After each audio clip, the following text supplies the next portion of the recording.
Welcome to the Polgar Chess University. In this lesson, I'd like to show you some examples on how powerful and important passed pawns can be. Let's get started with our very first example. That is a classic game between ex-world champion Botvinnik and Ragozin, played in the Soviet Union in 1940. In this position, we can clearly see that white has a passed pawn on d5. In fact, white, if they would choose to, could play e4 right now and create a protected passed pawn. However, Botvinnik felt that the situation is ripe enough to actually advance that pawn even further. Now, the interesting thing about passed pawns is in general that, of course, if they can get promoted, the deal is done, it's easy. However, in more complex situations, when there is no immediate way to advance the pawn, like we see here, black has his knight on d7, comfortably blocking the pawn, which is on d6 at the moment. So, how should white actually take advantage of the situation here? If the pawn cannot advance very easily. Well, in this case, the advantage, the power of that pawn is not just the fact that black is in constant danger of that pawn advancing and keeping black busy, making sure that pawn doesn't advance, but also this pawn kind of divides the black army. Because of that far advanced pawn, it's quite difficult for black to coordinate his pieces between the two sides of the board. In the meantime, more concretely, white has just opened the diagonal to attack the pawn on b7, which black needs to address, and responding with rook b8, obviously is trying to defend the pawn. In a position like this, when we can sense that white has the initiative, white has space advantage, white is doing fine, yet we still need to come up with a plan, and it can be not always so simple, and there may be roads to go wrong. Of course, in this game, the reason why I'm showing it, Botvinnik did not go wrong, and he chose the right plans.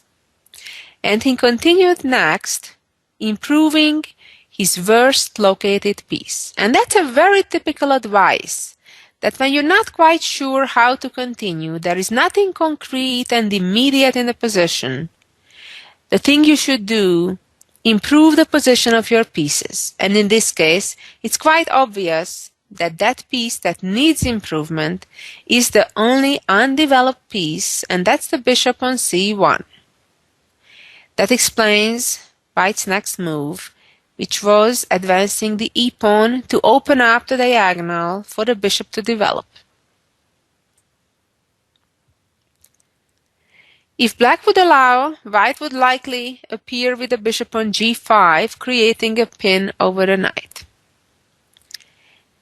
Black, avoiding that, moved his knight back to e8, on one hand preventing the pin, and on the other hand putting pressure on the d6 pawn.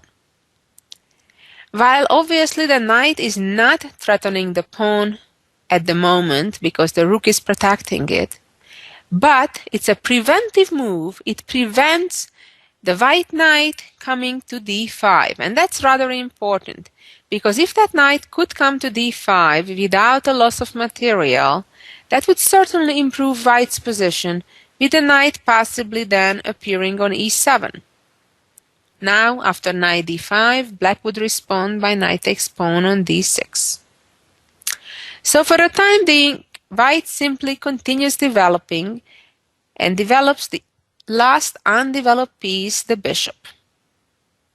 Black played a6, trying to continue on the following move by playing b5. Very typically for such situations, white would simply play a4, preventing that. If at this moment black would choose to play queen b6 to put more pressure on that pawn on d6, White could immediately successfully play knight d5 and invite the queen to capture the pawn, and if black would do just that, then white would continue with a very fine move, try to figure out what that move may be. And that move is bishop to g5, a very powerful move. It threatens with a number of things, most importantly, a discovery by knight e7 check, or in some cases defend what black plays, knight f6, and of course bishop to e7 as well, creating a fork and trapping the rook. Black would be in serious trouble here and could not avoid the loss of further material. Let's go back to the actual game, where black continued in this position by playing rook to c8. Luckily for white can take it slowly but surely, and at the moment white played rook d2 to prepare the doubling of the rooks, which would be needed if in this position black would go after the pawn on d6, and white would play rook a to d1, protecting the pawn, and then after knight b6, white would respond by playing bishop d5. Now if rook takes pawn, then bishop c5 is quite convincing. Or after knight takes d5, the rook would take back and the d-pawn would be ready to advance on the following move, as well as the pawn on c5 is hanging. Again, let's go back and see the game position, where black, instead of rook to c6, played h6. I guess the idea of the move is that if black will choose to come back with the knight to f6, no more pin with bishop to g5. Now white got to double the rooks as planned, and the knight has returned to f6. And now that there is no more pressure on the pawn on d6, white was ready to play knight d5, threatening with fork on e7. Black trades, and white captures back with the bishop, again attacking the pawn on b7, and black again with the rook protected the b7 pawn. And in such situations, when we see that we have a clear advantage, it's not enough to kind of wait for the opponent to collapse, because then they try to hang on and try to do their best not to lose the game. So we need to come up with further plans and improvement of our position, or provoking further weakening in the opponent's position. And that's exactly what white was about to do. White realized that there's not much more to be done towards the f7 square, as there is no more visible piece that could attack that square. So the queen could be used more efficiently elsewhere, and retreated the queen to e2 with ideas to use the queen on the queen side. If black at this moment would play b5 right away, white would respond with bishop c6 with an immediate threat to trade bishop for knight and then grab the pawn on c5. Let's go back. After queen e2 came king to h7, getting out of the pin, and black is kind of without a plan, I think also just kind of waiting. And came rook c2, pressuring a bit the pawn on c5, and black counterattacked by playing queen f6. If instead black would play queen a5, then the response would be queen to c4, attacking the pawn on f7 as well as the pawn on c5. Let's go back, and came queen f6. And now, instead of taking on c5, which would give black some counter chances after trading knight for bishop and then grabbing the pawn on d6, simply not giving counter chances for black, White retreated the bishop with bishop a2, maintaining the threat on the pawn on c5. Black has difficulties, cannot play b7 to b6 because the b7 pawn is busy guarding the pawn on a6. So came rook b to c8. And this is one of those critical moments in the game when it's time to convert our strategical advantage to some material. It's true that white could play in various ways maintaining the advantage, but the only way to increase the advantage and eventually win the game is at some point make the game tactical and break through. And that's exactly what's happening at this moment. Game b4, which is a pawn sacrifice, at least temporarily. Black captured and rook to c7. As I mentioned in the beginning of the lesson, a passed pawn is extremely dangerous, and of course the ultimate goal is to promote that pawn to a queen, and in order to do so we need to chase out the blockading piece, and that's exactly what white is trying to do right now by attacking the knight on d7. Also, at the same time, of course, white is attacking the pawn on b7. So, for example, if the black queen right now would retreat to d8, white would simply capture the pawn on b7. Black traded rooks, which now dragged the white pawn from the d file to the c file, but only one square away from the promotion square. Also, along the way, white created a discovery along the d file, attacking the knight. If at this moment black would come and protect the knight and attack our pawns, the most efficient way to win is to actually play queen c4 and through an x-ray protect the pawn on c7 and indirectly threaten the knight on d7 after the exchange of queens. The game continued by black playing knight b6, and now it's cash-in time. White trades bishop for knight to make sure one less piece protects the promotion of the c-pawn, and of course we bring the queen to c4, threatening to promote the pawn on c8, forcing black to occupy that square with the rook. And now the white rook is ready to enter to the 7th rank, which as we know is typically extremely dangerous. On one hand, white protected the pawn on c7, but at the same time also created attack along the 7th rank, threatening queen takes f7. Black played queen c6, when white can, of course, play queen f7, still very convincing move. In the game, white continued with queen c6, which also does the job, and then rook f7, and black is pretty helpless against the upcoming bishop e6. Black's last move was c5, and after bishop e6, black threw in the towel. Well, an excellent game to demonstrate how to use a passed pawn to our advantage. While we may not be able to promote that pawn immediately, it can definitely disrupt the harmony in the opponent's position. And that's really important. And you have to be patient, as you saw in the game played by Botvinnik, that he simply improved his position little by little, while black was limited in space and was really paralyzed because of that far advanced passed pawn.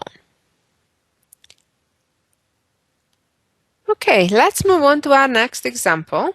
That was played by another ex-world champion, in fact two, Boris Spassky and Tigran Petrosyan. In this game, white has just sacrificed the pawn on a2 and putting all hopes in their passed pawn on d5. Very often, these passed pawns can be extremely dangerous, especially when their road is paved, like it is here. Spassky continued by advancing the pawn immediately and black in fact cannot stop the further advancement of the pawn all the way to the 7th rank. Came rook c to d8 and d6 to d7. So now all white needs to do is get this rook out of the d8 square and then to promote the pawn. Of course, it's not that quite simple, as there is no immediate way to do it. Black continued with queen c4, following the general principle that when you're ahead material, try to trade pieces. And of course, Spassky knows better that when you're behind material, try to avoid the same. Therefore, came queen f5. Now white has in mind to play knight g5 and knight e5 as well, depending how the game would continue. Petrosyan responded by playing h6, preventing knight g5. And now, rook c1. White is looking for ways to try to trade perhaps a rook on d8 and then appear with a second rook on e8. To avoid the white rook appearing on c8 immediately, black went to a6.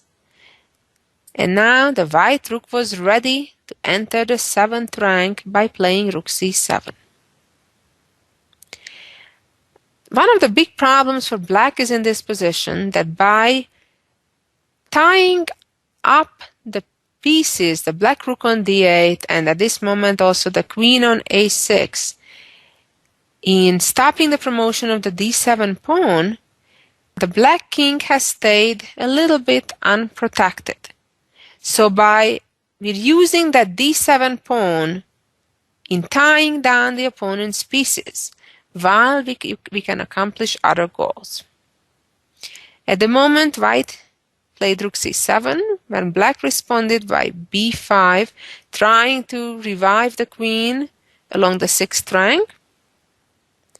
And now, time to get the knight into action by playing knight d4. Now this ties down the black knight on a5, making sure the white knight doesn't appear on c6 on the next move.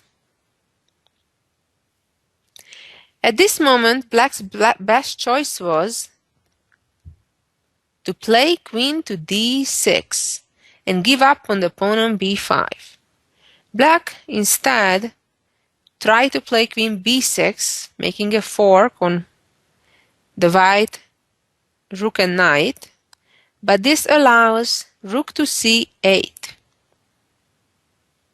And I guess black realized too late that queen takes d4 would not be advisable, because after a trade of rooks, the white rook would of course checkmate by playing rook e8. Let's go back. After rook c8 came knight to b7, trying to hang on to that key promotion square. But this allows knight c6, as I mentioned earlier. The knight was busy staying on a5. Knight d6, fork, attacking the queen and rook. But white can ignore that. Amazingly, white has a brilliant way to finish the game. Take your time and try to figure out the correct move here. And white can give up on the queen. And then move the knight back either to b7 or, as in the game, Spassky did knight c6. And black is helpless from stopping the white pawn from promoting. White is threatening to capture the rook on f8 and then either promote the pawn or, of course, if allowed, just checkmate with the second rook on e8. A very impressive way and convincing way how to use a passed pawn to our advantage. And now let's see a miniature game that's quite famous. Here we go. It starts out as a Slav defense, And white plays, after black's premature bishop development, immediately queen b3, putting pressure on the pawn on b7. Came queen b6, and white captured on d5, queen captured, and in this moment black should have simply recaptured on d5, but made an inaccurate intermediate move. Of course, if white would recapture the natural response, then black would recapture on d5 and would be completely fine. However, white can also make an intermediate move by taking the pawn on c6. Now, if black recaptures the pawn on c6, which by the way they should do, white would capture the bishop and stay a pawn ahead. But what happens if the bishop returns to e4, protecting the pawn on b7?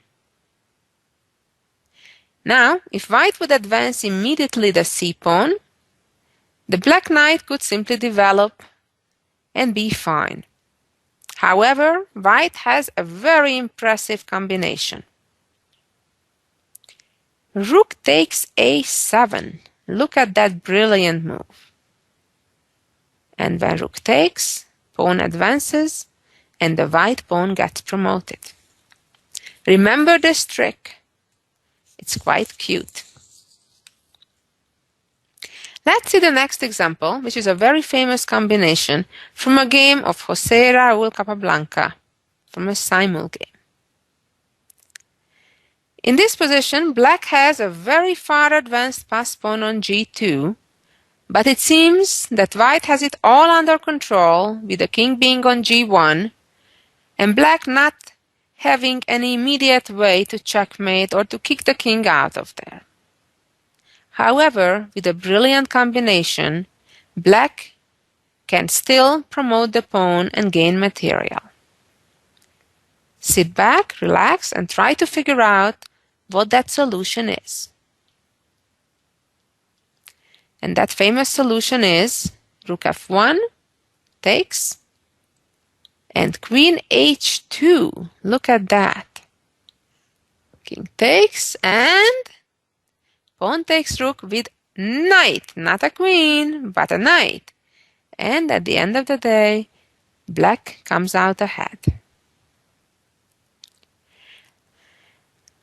After all these beautiful examples that demonstrated the power of passed pawns, let's see the jewel of the week. Here we go. In this beautiful endgame that was composed by Procas, it's white to move, and the question is, how can white save the game? The challenge is that black is about to move his king out of the pawn's way, for example to the corner on a1, and then promote the pawn. And it seems the best white can do is give up the rook for that newly crowned queen, but yet black will stay a pawn ahead. Try to think, what is the saving trick? How can white still achieve a draw? The only way to do that is to play rook d2, king moves out, capture, and now b5, and if black wants to avoid losing the rest of his pawns, has to play a5, and that results in a stalemate. I hope you enjoyed this, and remember, passed pawns can be especially dangerous when they are far advanced. Thank you for listening, and so long until next week.